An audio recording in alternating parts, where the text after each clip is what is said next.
नमस्कार मित्रांनो, अस्सल हाताची चव या मराठी यूट्यूब चॅनलमध्ये तुम्हा सर्वांचे स्वागत आहे। तर आजच्या व्हिडिओमध्ये आपण बघणार आहोत नाश्त्याचा एक पदार्थ जो की महाराष्ट्रातील विदर्भ या भागात खूप प्रसिद्ध आहे, उकडपेंडी। तर आज आपण ज्वारीच्या पिठाची उकडपेंडी करणार आहोत। तर त्यासाठी लागणारे साहित्य बघूया। ते एक वाटी ज्वारीचे पीठ घेतलेले आहे, एक मध्यम आकाराचा कांदा कापून घेतलेला आहे, 3-4 हिरव्या मिरच्या घेतलेल्या आहेत, 4-5 लसणाच्या पाकळ्या घेतलेल्या आहेत, 2 चमचे एवढे शेंगदाणे घेतलेले आहेत, 1 टोमॅटो घेतलेला आहे आणि थोडीशी कोथिंबीर कापून घेतलेली आहे। तुमच्याकडे जर कढीपत्ता अवेलेबल असेल तर तुम्ही तोही घालू शकता। आता सर्वात आधी आपल्याला गॅसच्या मंद आचेवर हे ज्वारीचे पीठ चांगले लालसर होईपर्यंत भाजून घ्यायचे आहे। तर आपले पीठ चांगले भाजलेले आहे। त्याच कढईमध्ये थोडेसे 1-2 चम्मच तेल घालायचे आहे।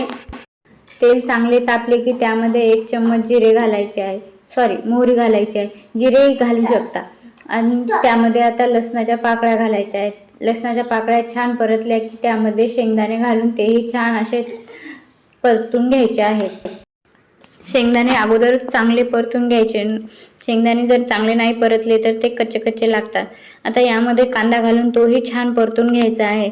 1-2 मिनिटे कांदा परतून घ्यायचा आहे, जास्तही परतायच नाही, म्हणजे कांद्याचा वास गेला की कांदा परतला म्हणून समजायचा। तसाच कांदा छान लागतो, जर जास्त परतला तर तो करपल्यासारखा लागतो आणि त्याच्यामुळे चवही बिघडते। आता कांदाही छान परतला गेला आहे। आता यामध्ये हिरवी मिरची घालून तीही 1-2 मिनिटे चांगली परतून घ्यायची आहे। मित्रांनो, महाराष्ट्रातील विदर्भ या भागात हा पदार्थ खूप फेमस आहे आणि खायलाही खूप पौष्टिक आहे आणि चवदार आहे। तर आणि बनवायलाही खूप सोपा आहे। तर ही रेसिपी तुम्ही एकदा नक्की ट्राय करा। आता आपली मिरचीही चांगली परतली आहे। आता यामध्ये टोमॅटो घालून तोही चांगला परतून घ्यायचा आहे। ज्वारीच्या पिठाऐवजी तुम्ही गव्हाच्या पिठाचीही उकडपेंडी करू शकता, तीही खायला खूप खमंग लागते। पण विदर्भात जास्तीत जास्त करून ज्वारीच्याच पिठाची उकडपेंडी बनवली जाते। ती शरीरासाठीही खूप पौष्टिक असते आणि खायलाही खूप खमंग लागते। विदर्भातील हा खूप फेमस पदार्थ आहे। कोणीही जर विदर्भातील असेल तर मला कमेंट करून नक्की सांगा तुमच्याकडे ही कशी बनवतात आणि ही मी योग्य बनवली आहे की नाही, कमेंट करून नक्की सांगा, म्हणजे मी जर चुकीची बनवत असेल तर त्या पद्धतीने बनवत जाईल। आता यामध्ये चवीनुसार मीठ घालायचं आहे आणि थोडीशी हळद घालायची आहे। जर तुम्ही हिरवी मिरची नाही घातली तर तुम्ही त्यामध्ये लाल तिखटही घालू शकता, पण हिरवी मिरचीने याला छान चव येते। हिंगही घालायचा तर तुम्ही घालू शकता। आता हे मसाले आपले चांगले झाले आहे। आता आपण भाजलेले पीठ यामध्ये घालायचे आहे व तो 1-2 मिनिट चांगले परतून घ्यायचे आहे, म्हणजे यामध्ये आपला कांदा टोमॅटो व्यवस्थित मिक्स झाले पाहिजे। आता हे व्यवस्थित मिक्स करायचं आहे।